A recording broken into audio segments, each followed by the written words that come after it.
In the spirit of reconciliation, the entire team at Curious Freedom acknowledges the traditional custodians of country throughout Australia and their connection to land, waters, and community. We acknowledge that sovereignty was never ceded. It always was and always will be Aboriginal land. We pay our respects to their elders, past and present, and extend that respect to all Aboriginal and Torres Strait Islanders people listening today. I would like to acknowledge in particular the Darug people who are the original custodians on the land on which I record this podcast. Thank you for showing us what Curious Freedom can look like.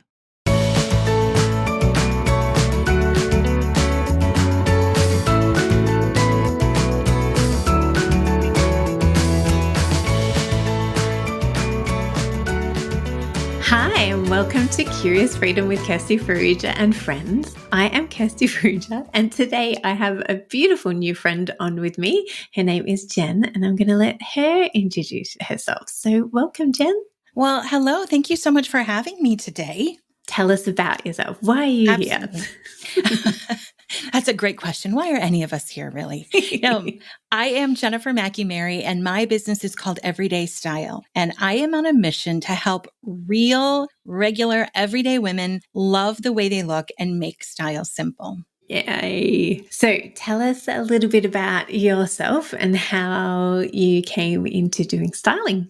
So becoming a wardrobe stylist was never my grand career plan. As a kid, I liked clothes, but they didn't necessarily love me back. I have a very, very difficult body to dress. So growing up, I always thought, if I just lost weight, if I worked out more, if I bought bigger clothes, if I did this, if I did that. But somehow it was always wrong. It was always off. It never really clicked for me. And so I felt like I liked style, but it didn't like me back. And then I spent the first part of my career in corporate training, especially in the restaurant industry. And then about almost 24 years ago now, that's crazy, I made a change and I went to work for a retail store called Chico's in the United States. And the first thing they did for every employee was to teach the 4 basic body shapes and how to dress them. And what I discovered my first day of work was that I am not weird or malformed. I'm just an apple, which is a less common, but totally legitimate body shape. And all of a sudden, I learned that the pants that I'd been buying my whole life were never, ever, ever going to work. And I also learned, what should I be looking for? And in that moment, so many of the issues that I had about my body and how it wasn't right and how I needed to change, they were just gone because I was just released from, it's me. No, it's not me. It's just the clothes. And after that, my love affair with clothes was just on. And I just found so much joy in not only dressing myself, but in teaching other women how to dress themselves so they could let go of, all that baggage that they'd been carrying for years and years and finally find the true joy in style and getting dressed and looking the way they want and loving the way they look. That's so awesome. I love watching how lit up you get when you're talking about it. It's beautiful. So can you give us some tips?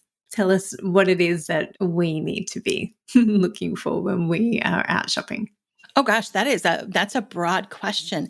What I would say first and foremost is you need to be looking for clothes that light you up. I really believe that women know when they look good, right? You put something on and you look in the mirror and you're like, oh yeah, I'm cute, right? Whether it's the color that lights you up or whatever it is, you know when you look good. What women don't typically know is how they got there. They don't necessarily know that that's the right color. And maybe they know that's the right color, but now they have one color that looks good, right? They don't know how to make that a broader sort of strategy for getting dressed. So every time women go shopping, they're taking armloads of stuff into the fitting room again, right? To recreate that moment. And they're having to go through so many things that are wrong to find the few that are right. And what we try and do is teach the principles and the strategies that get you to what's right a whole lot faster. So instead of, going into a store and looking at all the options and taking all the options, exactly, oh, that's a good color for me. That's a good color for me. Oh, that's a good neckline for me. That's a good cut of a dress for me. And you're only taking the things in that work for you. So I really think that women should be looking for the things that work for them. And if they don't know what works for them, that's where we have to start, even before we start filling our closets, because this is really how we end up with closets full of clothes and nothing to wear, is that we don't know what to buy. So we just buy. and it doesn't quite work. It's not great. So we just buy more and more and more. And then we end up just really stressed out every morning with all of these choices. Like we're overwhelmed with all of the clothes, but we're underwhelmed by how we feel in all of them. Yes. And yes. So what are those 4 types of body shapes that you mentioned earlier?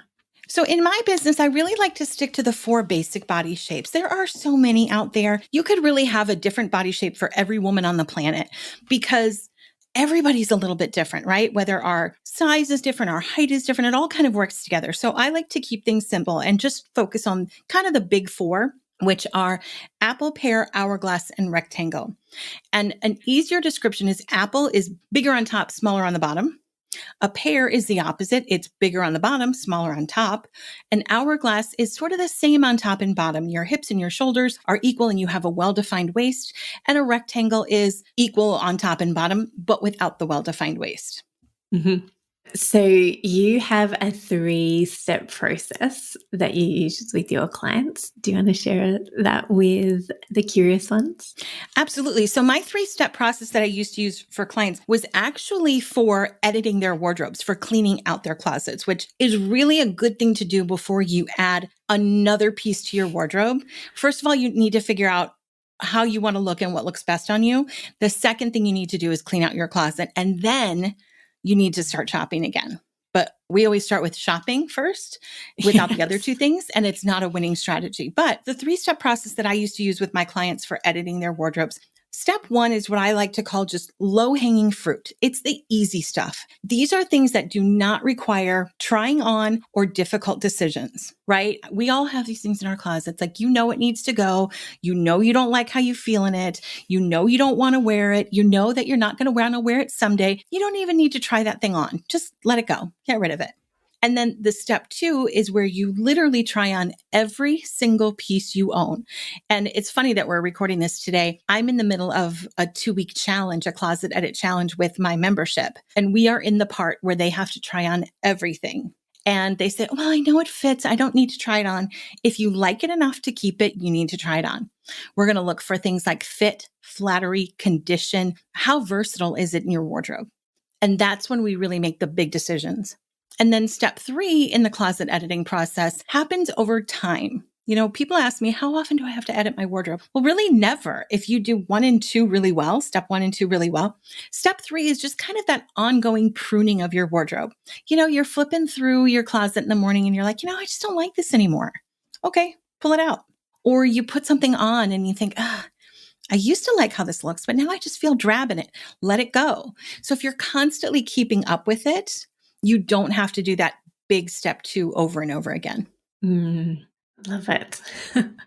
My daughter says to me often, because we're a big decluttering family, and her in particular, she loves it. And she's like, Mum, you have so many clothes in your closet that I never see you wearing. Can you please declutter? And it's been really hard the last couple of years with COVID because I'm like, well, I'm just not going out as much. I'm not seeing as many people, and I'm working full time in my business in my home. Mm-hmm. So there's so many clothes in my wardrobe that I love and that I do look good in. I just don't have much opportunity to be wearing them. Yeah, I think that's a really interesting point. We do this closet edit challenge every single year. We always do it in February. And obviously last year would have been 2022. People were kind of coming out of the pandemic. 2021 for us was full on. People really weren't going anywhere. And then obviously 2020, we had no idea what was coming our way. So every year for the last 3 or 4 years, it's been very different. And the advice that I gave people during the pandemic in 21 and 22 was, you have to ask yourself, if you had a place to wear it, would you want to? Right. And yeah. I was really encouraging my women not to over edit just because they didn't have a place to wear it. I think everyone's heard that advice. Hang your hangers backwards, and then at the end of 6 months or a year, get rid of what you haven't worn. I don't really believe in that because I would have thrown out most of what I have, right, over the last couple of years. But there's some really great things in there that if I had a speaking engagement or a networking event, I'd absolutely wear them. So I think a better question is, have I had multiple opportunities to wear this, but haven't? If you could be wearing it all the time, but you're just not, that to me is more telling than that you just haven't had a place to wear it. Yep. Yep. Awesome. Great advice. So can you tell the curious ones your advice on how to let things go without that photo or fear of throwing out? Yes, fear of throwing out. Photo happens when you don't know exactly who you are and how you want to look. So what happens is we go shopping and we find a good deal. We find something in the clearance section, and women get really aspirational when there's a sale, right? Like 100%. half off a skirt is going to turn us into a different person. And it isn't. If you're not a person who likes to wear, say, midi skirts at full price, you're not a person who likes to wear them when they're half off either. But we get really aspirational when we shop, especially on clearance. And we think, well, maybe I'm the kind of person who will want to wear this someday. And someday is a word that just drives me bananas, because there is no someday. There's no someday. If you don't want to wear it, you don't want to wear it. You're never going to want to wear something that you don't want to wear today. You just won't. So getting really clear on how it is you want to look eliminates almost all the photo. And I give the advice that you need to have 3 style words that describe how you want to look, not how you want to feel, right? So comfortable is not a style word. If someone comes up to you and says often, "Oh, you look so comfortable," that's not a compliment. That's not a compliment. Everybody's mind when I said that went to laying on the couch, right? In pajamas. Yeah. Everybody. It's not a style word. We don't want to look comfortable. We want to feel comfortable, absolutely, but we don't want to look comfortable. So we want to come up with 3 words, and they don't have to mean anything to anyone but you, that describe how you want to look. So for example, mine are current, fun, and polished. I always want my wardrobe to look current. I don't really want to look trendy, but doing what I do, I need to look like I know what's going on, right? I can't look extremely dated. I want to look current. I want my wardrobe to be fun. So whether it is a fun print, a bright color, a graphic tee, I like a little bit of quirkiness to my wardrobe, something that's a little personal to me. And then I always want to look polished, which to me means that my clothes fit well and they're in good condition. And there's something about my outfit that looks intentional, whether it's a little half tuck or a roll of a sleeve, whatever it is. When you know those 3 words and you're editing your closet, you can say, all right, this, I don't know, old floral dress, is it current, fun, and polished? Nope. It can go. And you give yourself permission to let go of things because you know they're just not for you. You know you're not going to become a person who wants to wear an old floral dress. So maybe your words are elegant, refined, and feminine.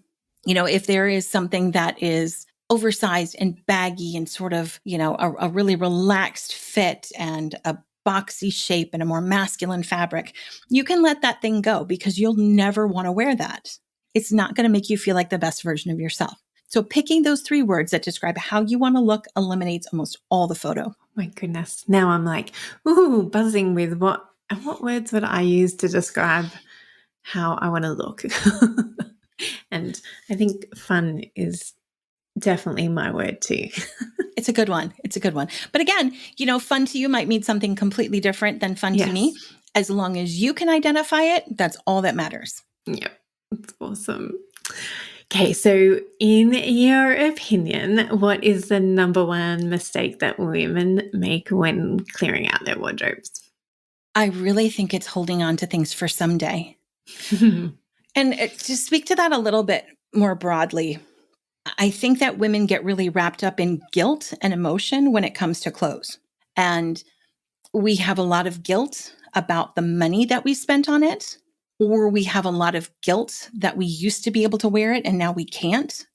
And I think that hanging on to clothes because of guilt is a huge mistake, because those clothes that you can't wear or that you don't want to wear, that you spent money on, they don't motivate you to do anything different, right? If you go into your closet and you have a whole bunch of things that, were expensive when you bought them or expensive to you, whatever it is, or they are 3 sizes smaller, they make you feel bad. I always like to say they mock you in the morning, but they don't motivate you during the day. And going into your closet in the morning and having those feelings, it sets the tone for the entire day. So I think that a huge mistake we make is thinking that by keeping it, we're somehow going to be different or do different or, want to choose the vegetables instead of the French fries, whatever it is. Jeans you can't wear, they don't help you make that decision, right? That does not happen. So I really think the biggest mistake we make when editing our wardrobes is really getting into our feelings, especially feelings of guilt, and letting those drive our decisions rather than looking at what is your wardrobe? What is your wardrobe supposed to do for you? Your wardrobe is supposed to get you dressed every single day. It's supposed to make you feel good. It's supposed to propel you to do the things that you want to do. For example, moms, especially new moms, they always want to be the cute mom at the park, right? You go to the park and you feel frumpy and you feel dowdy, and there's that cute mom. And you think, oh, I can't talk to her. She's got her stuff together and I don't. I'm just a hot mess. Well, when you put on an outfit you like, all of a sudden you go talk to that mom. If you're in a meeting as a working woman and you don't like the way you look, you are less likely to speak up. So when you have an outfit you like, when you feel confident, you're more willing to play a bigger role. And if we start looking at clothes as a catalyst to helping us get what we want, rather than things that shame us every single morning, I think we'd all be in a much, much better spot. Oh my gosh. I love it. When I go into homes and I'm helping people to declutter their wardrobe, I am saying fairly similar things to you. Like, why would you want to walk in here and feel shame and guilt every time you're in here? You want to be walking in and going, oh, look at all the clothes that I could wear today. And they all look awesome on me. And I feel great in all of them. Yeah. I may not have anywhere to wear them to yet. Yet being the operative word. Yes. Yet. It's funny. I recently read this article. It was a little bit older, but it was saying that people, and I think it was New York Times, the majority of people found what to wear to dinner to be a big enough stressor that they didn't want to go out with their friends for dinner. And over the course of my career, I have worked with so many women who have missed big things in their lives because they didn't have the right things to wear. Like, that's crazy to me. That's crazy. Mm-hmm. I had a client who skipped her friend's wedding because she didn't have anything to wear. I know the face you're making right now is exactly how I felt, but hopefully I hid it because, but she didn't go. She couldn't face shopping. She just had a baby. It was too hard. Didn't want to go. Your friend's wedding, hopefully it only happens one time, right? We want to be there. If your clothes are holding you back from enjoying these big moments in life and even small moments in life, we need to fix it. And clothes are infinitely figure-outable in all of the craziness of this world. Like, we can figure out pants. That one we can do. And if all it takes is putting the right pants and the right shoes and a cute blouse into your wardrobe to make you want to fully live your life, that is a really good investment to me, like a really good investment. Yes. Like, keep preaching it, my friend. Keep preaching it. It's so good. So what tips can you give us on organizing the wardrobe so that you're utilizing the prime real estate that is your wardrobe? I love that you can speak on this too. So the first thing I want everyone to think about is how they shop their closets, right? I like to think about our closets being the boutique that we shop from each morning. And everyone has a favorite boutique, but if you went to that boutique and all they had were clothes that were too small for you, you wouldn't want to go there anymore. Or if all they had was clothes that you could have worn 5 years ago, or maybe you could wear again in 5 years, you wouldn't want to go there either. So you need to look at your closet like it's a boutique that you shop from every morning. And along with that, how do you shop your closet? So for me, when I go into my closet, I go left to right. That's how I flip through things. My husband on the other side would go right to left. Yep. So just thinking about, where do I need things to be easy and accessible? When we moved into the house that we're currently in, I had just a couple of like folded shelves way, way, way at the back of this long galley closet that I had. Well, when I redid my closet, I moved those shelves closer to the door because those are the things I grab on a daily basis, like my jeans, sweatshirts, t-shirts, that kind of stuff. So I wanted that more accessible to me because that's how I shop my closet. That's how I get dressed. Then what I want everyone to do, And I am so sorry to all the people listening who love the idea of a rainbow colored closet, but stop organizing your closet that way. Stop it. It looks pretty. I get it. It's beautiful. You can admire your handiwork. I know there's a Netflix show about it. Knock it off. Here's why. Here's why. We don't get dressed by color. Nobody wakes up and says, "Oh, I have to wear blue today." We get dressed by weather and activity, right? That's how we get dressed. So we want to organize our clothes accordingly. And what we want to do is hang all like items together, all tops together, all jackets together, all cardigans together, all dresses, all pants, all skirts, all like items together. And then in the way you shop your closet, tops get hung ascending or from shortest sleeve, like tank tops, camis, sleeveless things, all the way down to long sleeve. So then what happens is you wake up and you go, "Oh, I have a meeting today. I have to get dressed up. I need a blazer." You go to the blazer section, you grab it. And now you don't have to go through 8 colors to find all the pieces that could go under that blazer. You go to the one section of tops that goes under the blazer. Yes. And if you do want to do the rainbow, you do it in the sections. You do the rainbow of the blazers, the rainbow of the camis, the rainbow of the jeans. I know that I should give people that advice. I am such a simple person. Like I can't do anything that's too complicated or too many steps. I think if my closet ends up with all the short sleeve tops together, that's a win enough. for me. If someone really wants to get really technical, go for it. Do that whole color-coded thing. But it takes more time to put clothes away when you do that. 100%. It takes more time to get dressed when you do. Just put them together. We're trying to encourage people to not have a wardrobe. So just hanging it in the wardrobe is better than having this aspirational, color-coded. One day the color-coded thing will be done and I will be so happy. But the other bit of advice I give women is organize your closet that way before you start cleaning it out. And everyone thinks I'm a little crazy when I tell them to organize things they're just going to get rid of. But what happens is when you do that, you go, "Oh, I have a cardigan problem. I can't stop buying cardigans." When they are divided up into 8 sections or 9 sections, you have no idea how many you have. But you put them all together and you think, "Oh, we need an intervention for my cardigans. This is out of hand." But then when you also realize is you don't have any tops that go under cardigans, so that's why you're not wearing them.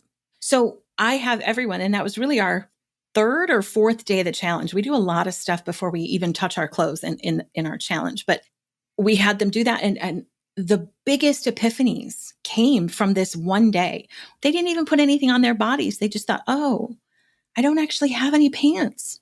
Oh, I need more sweaters. I need more t-shirts," just by looking at it. It's a really, really powerful, simple way to get started.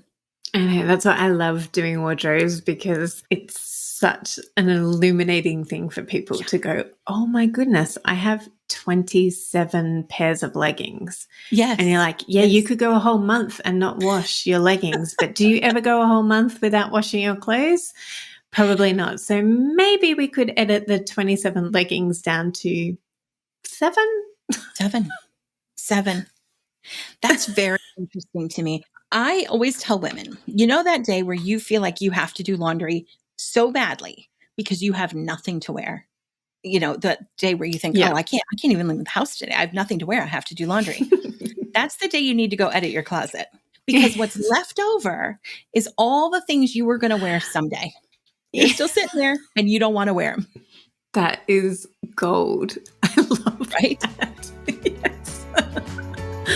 So true. So true. Oh.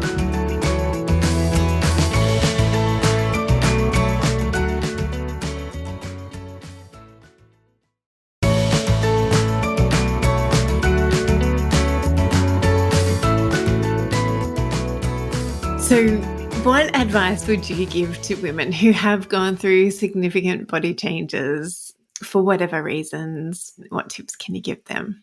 Well, I'll give you a couple of tips for editing your wardrobe when you have gone through body transitions, and then a couple of tips for shopping. And I'll give shopping first. You don't need nearly as much as you think you do. I have seen lots of people, especially after they have a baby, they go and they buy 10 of the same top and a bunch of the same bottom. And they end up with really nothing different to wear, but just lots of stuff. Especially when you are in an active transition, when you are losing weight, when you're postpartum, whatever it is, buy less stuff. Because then when you have to replace it, you don't feel as guilty about it. And everyone wants these things like, what can I wear when I weigh this and this? And there aren't that many clothes that look good on a wide variety of sizes, right? Like if you can wear it when you're a small and an extra large, there just aren't that many pieces. So let go of that idea and just buy fewer things. Make sure they all work together. Stay within one color scheme. So use a grounding neutral, whether it is black, brown, gray, navy, whatever it is, whatever your favorite one is, one neutral. Then you're not, well, I only wear this jewelry with this color and this with this. No, just one neutral, a couple of accent colors, which is really sort of the foundation of a capsule wardrobe. And that's how my capsules came about. But buy less stuff, but just make sure it all works together. And then when it doesn't fit you anymore, move on. Now, for editing your wardrobe when you have been through changes, usually what I see, I don't really see women who are hanging on to clothes that are too big, thinking, well, maybe I'll get back into these someday. Like, women don't do that. Can we be honest and say we don't do that? We hang on to clothes that are too small and say, well, maybe I'll get back into them someday. The first thing you need to do is you need to put it on your body. What happens is we gain a little weight, our body changes a little bit, and we start looking at ourselves through our mind mirror instead of an actual mirror. And your mind mirror is a lying liar. She's just terrible. She doesn't say nice things. She does not have your best interest at heart. And she convinces you that nothing you own fits anymore. And so without even any objective data, you start shopping in bigger sizes. So when I would work with a client who would say, oh, those don't fit, those are too small, I'd say, okay, great, put them on your body. And so often she'd be like, oh, those fit. Oh, who knew? What a wonderful thing. And if that happens, that's great. Now, if that doesn't happen, that's okay too. But now we have an objective data point. How close are we to getting back into those jeans or those shorts or that dress, whatever it is? We have to know this. Because if it's just a little bit snug and you are already making lifestyle changes and you're walking your dog more often and drinking more water, great. You just, hang on to them. But if it's far away and you are not willing to do what it would take to get back into those things, let them go. Nothing is going to magically be different because they're just hanging there. And like what you said before, and what we both said before, it just makes you feel crap every time you walk into your wardrobe. You're like, oh my goodness, there's those size 8 jeans. I'm never going to get there. Right. And rather than telling ourselves the story of, I'm never going to get there, I like to say, I don't want to do what it would take to get back there. Mm.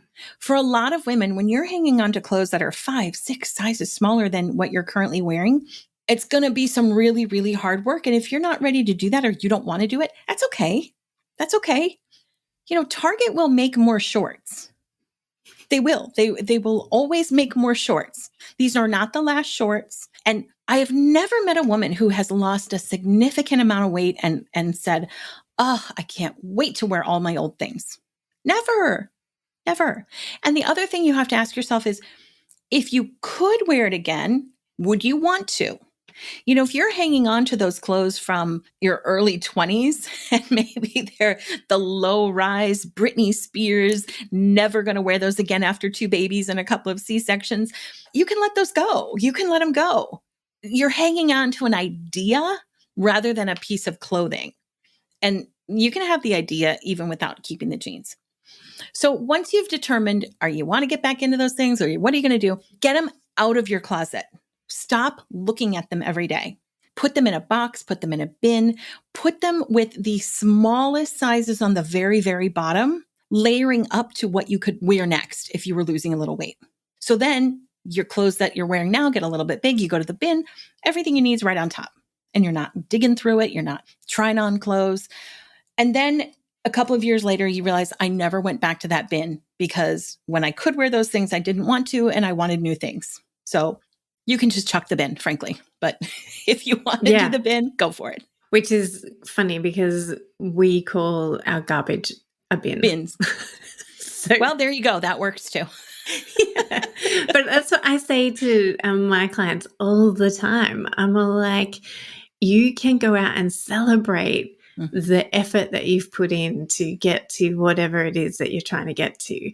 And the shopping can be the celebration. Like you'll go out and you'll find clothes that you actually can feel good in as well. So let go of the clothes because it may take you a while, or, you know, I'm much nicer when I'm actually saying it to people. But the point is that go and celebrate. And when you've reached that milestone, I remember holding on to pre-pregnant clothes that I really loved.